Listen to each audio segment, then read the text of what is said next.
The hangar at Oberpfaffenhofen was silent, except for the slow echo of dripping rainwater falling from a damaged roof. Between the shadows of bent propellers and burnt fuselages stood a single crate, marked with the faded stencil B-29 Superfortress navigation unit. The war was ending, but for 3 German engineers, the work had just begun. Dr. Kurt Hayden adjusted his cracked spectacles, his breath visible in the cold air, and stared at the metal casing before him. For years, he had designed targeting systems for Luftwaffe bombers, precise yet fragile. But this was different. Oberleutnant Karl Brandt, the youngest of the 3, pried open the panel with trembling hands. Inside lay a dense web of circuits, relays, gears, and tubes so tightly packed that it looked almost alive. Hans Reiner, once a radio officer aboard a Ju-88, muttered that it felt like opening the skull of a thinking creature. They were used to complex mechanisms, but this was something else entirely, a harmony of order and clarity they had never encountered in German machines. Every wire was color-coded, every component labeled. The logic was industrial, not artisanal. They found a small placard riveted inside the frame. ANAPQ 13, General Electric Binghamton, NY. Hayden recognized the name. He had read about American factories capable of producing entire radar systems in days, not months. Now he was holding the evidence of that speed in his hands. The cables gleamed under the dim light, forming neat paths like veins through a mechanical brain. He reached out and touched the gyroscopic unit, feeling it shift under his palm, a whisper of intelligence. For a moment, the men forgot they were prisoners. Curiosity overpowered humiliation. What they were seeing was not merely an enemy's machine, but a new philosophy of warfare. While Germany built masterpieces, America built minds. This device was no passive tool. It anticipated. It corrected, adjusted, predicted, an invisible co-pilot. Dr. Hayden's notebook from that day later bore a short line in pencil. It does not wait for the man, it thinks for him. In that dark hangar, surrounded by relics of a lost war, the 3 Germans began to understand what had defeated them. It wasn't only the bombs, or the numbers, or even the skis. It was this. Metal, logic, and electricity joined in one purpose. They had met the flying brain. If you value stories like this, don't forget to like and subscribe. It helps preserve forgotten chapters of history. And as the rain continued tapping against the hangar roof, the engineers dismantled the first bolts of the machine that would change their idea of what thinking meant. When Dr. Kurt Hayden whispered, "It thinks faster than men," his words carried no bitterness. It was a confession born from awe. The 3 engineers had spent 2 days carefully tracing each wire, sketching each relay, marking every gyroscopic shaft on graph paper. By the 3rd night, their hands were stained with oil and graphite. When they finally connected the gyroscope unit to its power source, the machine came alive with a gentle hum. The gyros spun, relays clicked, and indicator needles began to dance across the dials. The motion was hypnotic, mechanical, yet eerily human. For years, Hayden had believed that a machine could only follow orders. German engineers built equipment that required mastery. The man was always the final interpreter. But this device challenged that belief. The B-29's navigation computer didn't merely follow input. It analyzed data in real time, wind direction, altitude, airspeed, and adjusted its outputs faster than a trained navigator could reach for a pencil. It was, in its own analog way, thinking. Karl Brandt, flipping through captured U.S. Air Force manuals translated into German, found a note. Gyroscopic input feeds directly into automatic correction circuits. He underlined the phrase twice. To them, this meant that the pilot no longer needed to correct for drift manually. The system itself kept the bomber aligned with its plotted course. It was a subtle detail, but for the Germans, it felt like heresy. Machines were not supposed to decide. Hans Reiner sat back and watched the light flicker through the translucent tubes. "If it can think for a man," he said softly, then the man becomes a passenger. The room fell silent. Outside, the last echoes of the Allied victory parades could be heard faintly from nearby Munich. Inside, these three men confronted the most intimate kind of defeat, intellectual defeat. They realized that American warfare had entered a new phase where reflexes could be mechanized, where thought could be replicated in circuits. To the engineers, this discovery wasn't just technical, it was existential. Haydn recalled that in late 1944, German pilots over the Ruhr had perished trying to manually correct bombing runs against heavy winds, while American crews at 30,000 feet used machines like this one to calculate adjustments in seconds. It was a difference of philosophy that killed thousands. As they continued their work, they began arguing not about design, but meaning. Could thought exist without consciousness? Could war be fought without emotion? When the power supply finally dimmed and the relays slowed to silence, Haydn looked at his companions and said, "If the next war comes, men will no longer be soldiers. They'll be caretakers of machines." He didn't say it with fear. He said it with the weary admiration of a craftsman watching the world move faster than his hands could follow. And somewhere in that hangar, beneath the echo of the rain, a small relay clicked once more, as if the machine was finishing his thought for him.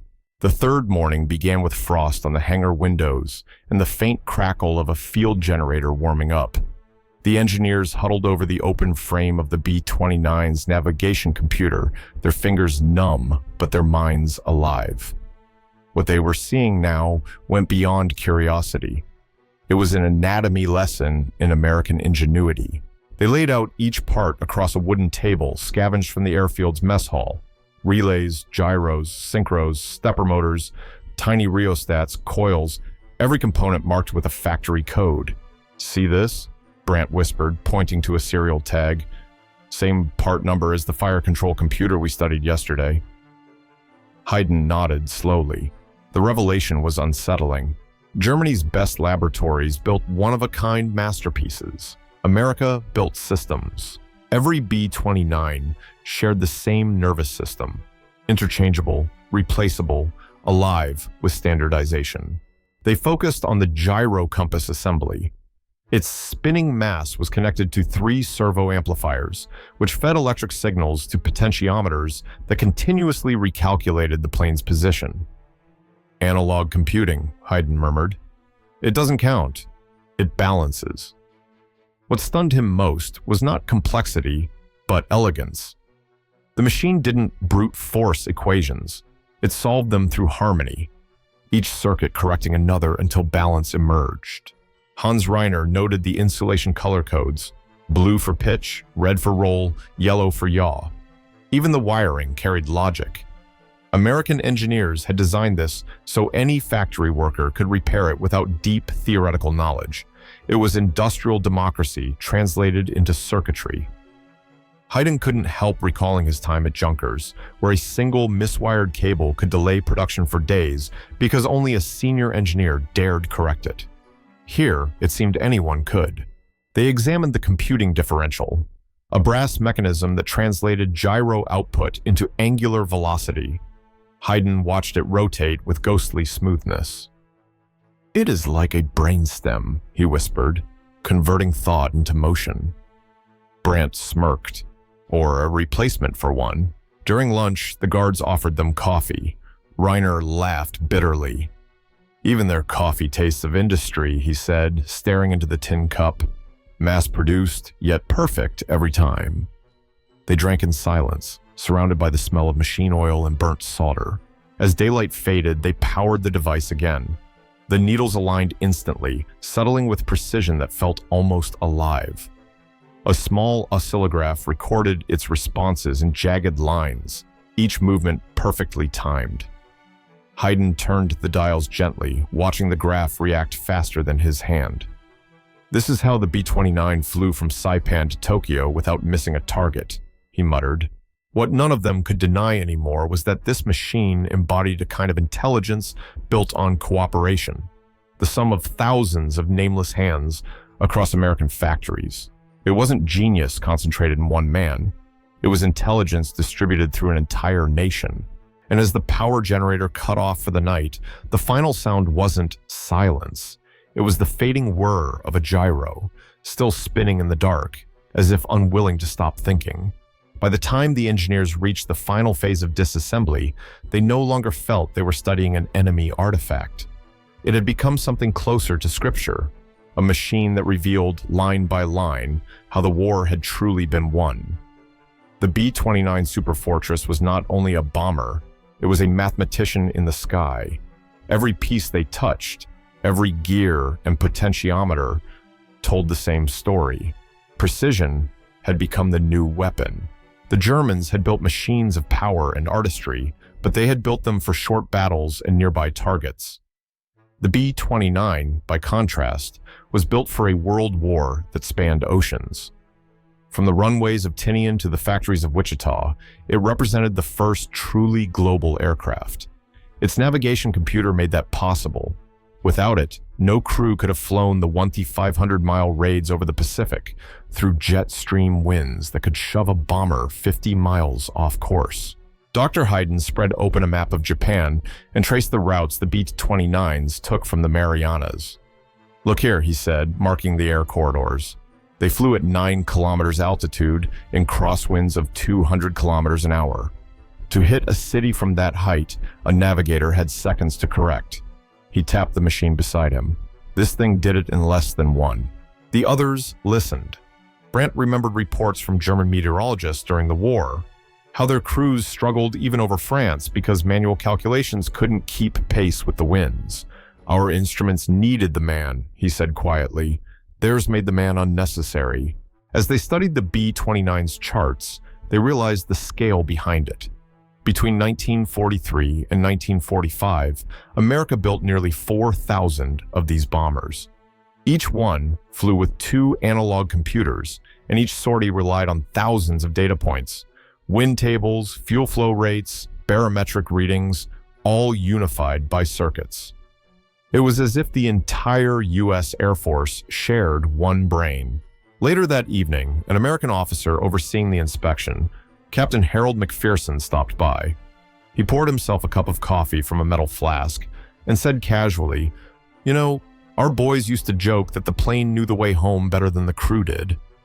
The remark wasn't arrogance. It was truth disguised as humor. Hayden nodded, half smiling. "If that's true," he said, "then you have built the first soldier who never sleeps." Outside, night fell over the airfield. The sky glowed faintly red from the distant lights of Munich.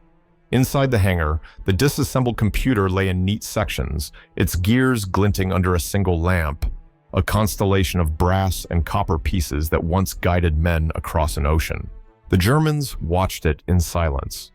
For the first time, they sensed that victory in this war had not been determined by courage or willpower, but by mathematics, by how fast one side could think. And this machine, humming faintly even as its circuits cooled, had thought faster than any of them ever could. The engineers' 4th week of study brought them deeper into the world that had created this machine. For every elegant relay and gleaming capacitor, there existed a web of unseen people. Mechanics, secretaries, typists, mothers, all synchronized into a single purpose. It was this invisible system that fascinated Dr. Hayden most. On one circuit board, a stamp read, "Ruth C. Schenectady, Noai." He ran his finger over the faint letters. A woman he would never meet had tested this unit, perhaps while listening to Glenn Miller on a factory radio. Somewhere, she had turned a screwdriver and signed her name, unknowingly helping defeat empires. "They trust every worker," he murmured, "and because of that, every part fits." The engineers began tracing the origins of each component: power tubes from Cleveland, gyros from Minneapolis, aluminum casings from California, the same codes repeated in every crate, proof of standardization that Germany had never achieved. During the war, Hayden remembered, the Reich's production was splintered, 10 different factories building 10 versions of the same part. Here, everything was identical. At noon, Brandt sat by the open door, watching American guards repair a truck. They laughed, shared cigarettes, and worked without an officer shouting orders. "They behave like our engineers only dreamed," he said. Reiner nodded. "That's why their machines work. Because their people do." Inside, Hayden opened the access panel of the computer stabilizer. Each screw was perfectly aligned, each cable marked with ink-resistant tags. The clarity of it stunned him. It wasn't just mechanical precision, it was moral discipline expressed in metal. A whole society had agreed on how things should be done, and done them the same way. As they documented their findings, they filled over 200 pages of notes. The American liaison officer promised to send copies to Washington. One evening, while sorting through the papers, Brandt looked up from his desk. "Kurt," he said, "if they can make machines this consistent, maybe they can make peace that way too." Hayden didn't answer. Instead, he looked at the silent machine, its circuits coiled like nerves, its connectors gleaming like veins. He thought about the factories across the ocean, the workers clocking out, the trains hauling crates to airfields. This wasn't just a machine that thought faster than men. It was proof that millions of people had learned to think together. He wrote a single line in his diary before turning in for the night. "Victory belongs to those who organize intelligence."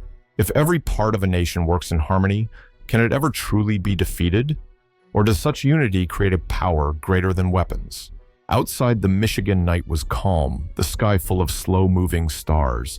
Somewhere beyond that horizon, the last B-29s of the war were returning home, guided by the same brain these prisoners now studied, a machine that never slept.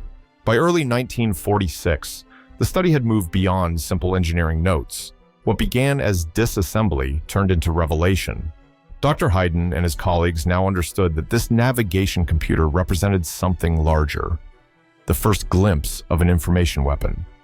A machine that processed variables faster than any human could become not just a tool of flight, but an instrument of command.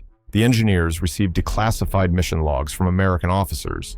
Each B-29 crew, operating thousands of miles from base, had relied on the computer's constant stream of corrections to guide their approach. One report described a formation of 40 aircraft, maintaining perfect spacing through heavy crosswinds, each adjusting its course automatically through the gyroscopic network. The precision was astonishing. Bomb impacts recorded within 100 meters of target from 9 kilometers high. The math was more decisive than any bullet. Hayden ran his hand over a printout of these statistics. 160,000 sorties in the Pacific. Each flight carrying 2 navigation computers, each machine performing hundreds of calculations per minute. He whispered, "We thought strength meant firepower. They knew it meant feedback." Carl Brandt, now assisting the Americans as part of a technical review team in Michigan, noticed another truth. The same system that guided bombs could guide anything. Supply routes, convoys, even peacetime transport. The United States had created not just an army of machines, but a civilization built on data. During a visit to a training center, Hayden saw young American officers learning to operate simplified versions of the device. No one there was a genius. They didn't need to be. Each followed procedure, trusting the system. The concept was both brilliant and terrifying. When everyone follows logic, he thought, emotion becomes obsolete. That evening, while sitting outside the camp barracks, the engineers talked about what this meant for the future. Reiner lit a cigarette, his voice low. "We used to believe the soul drove the machine," he said. "Now the machine drives the soul." Hayden answered after a long silence. "Perhaps one day it will fight wars without us." The question hung in the quiet night air, somewhere between admiration and dread. In the distance, an American radio played a cheerful jazz tune from St. Louis. The rhythm steady, mechanical, perfect. Hayden looked up at the stars, calculating how long it would take for that music to cross the ocean, and wondered if, somewhere in that rhythm, the future was already marching in time. In the spring of 1947, the engineers' findings were boxed, labeled, and sent to the United States under a new name, Project Lusty, one of dozens of operations gathering captured technology from the fallen Reich. Dr. Hayden and Carl Brandt were quietly transported to Ohio to assist the U.S. Air Materiel Command. For the first time, they stood not in a ruined hangar, but inside a spotless laboratory filled with humming transformers and bright fluorescent light. The same machine they once dismantled now sat reborn on an American workbench, surrounded by young technicians taking notes. The Americans treated the device with reverence. Its circuits were studied, copied, and adapted for the next generation of computing systems. What began as the B-29 navigation computer soon contributed to projects at Wright Field and years later to the experimental labs at MIT, where engineers dreamed of guiding rockets instead of bombers. The same logic, mechanical balance, feedback, correction, became the skeleton of what would one day send astronauts to the moon. One afternoon, Hayden was invited to witness a demonstration. A technician connected the navigation unit to an experimental plotting device. As the system powered on, the plotter's pen began tracing a perfect circle, adjusting itself to every vibration, every disturbance, as if it possessed intention. The young American smiled. "It compensates before the error happens," he said proudly. Hayden didn't reply. The words struck him harder than he expected. He realized this was the new philosophy of power: to foresee rather than to react, to let machines predict before men understood. The war had taught him how fragile human reaction could be. Now, he was watching a future in which machines would anticipate everything: wind, flight, perhaps even human behavior. Brandt, now working as a translator for Operation Paperclip, wrote to his wife still in Hamburg. The Americans do not think of machines as slaves, but as extensions of themselves. They make logic a national language. His letter was never sent. It remained in a folder of unmailed correspondence found decades later, a quiet testimony of awe and unease. When the project ended, the navigation computer was placed in storage, its metal still gleaming. Hayden visited it one last time. He placed his hand on the casing, the same way he had in that frozen hangar 2 years before. "You are no longer our enemy," he whispered. "You are our teacher." The lights dimmed. Rows of machines around him hummed softly in the half-darkness, each one pulsing with steady electric rhythm, as if breathing. The moment felt sacred, almost funereal. The age of men who thought in gears and blueprints was closing, and the age of systems had begun. Outside, the American flag stirred in the spring wind, reflecting faintly on the polished steel of the machine. Somewhere inside that reflection lay the future, precise, tireless, and forever awake. Years later, long after the noise of propellers and generators had faded, Dr. Hayden would sit beside a window in his small house near Bremen and listen to the hum of post-war trains rolling past. Every time he heard that steady rhythm, he remembered the B-29's navigation computer, the sound of its gyros spinning like a mechanical heartbeat. It had been more than a weapon. It had been a revelation of what humanity could build when it trusted logic more than pride.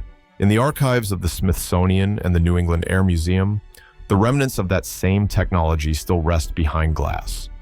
Tourists pass by, unaware that those brass gears and vacuum tubes once frightened the most gifted engineers of Germany. What seemed like a mere instrument of war was in truth the dawn of a new species of intelligence, machines that learned from the motion of the world itself. The men who disassembled that computer had been trained to believe in craftsmanship, hierarchy, and genius. What they found instead was democracy made mechanical. Identical parts, shared knowledge, systems that worked because everyone contributed something small but essential. It was a lesson that haunted them, and perhaps saved them. For Hayden and Brandt, the war's end was not an ending at all, but a quiet handover. From human instinct to machine precision, from solitary invention to collective design. Their notebooks, preserved in US archives, end not with bitterness, but with wonder. The last page bears a simple line: "The future will not think faster than men, it will think differently." And so, as the modern world hums with data and light, perhaps their discovery still speaks to us. The real victory of that age was not destruction, but transformation. The moment when human thought learned to share its burden with circuits, and when war's machinery whispered the first words of peace through the logic of cooperation.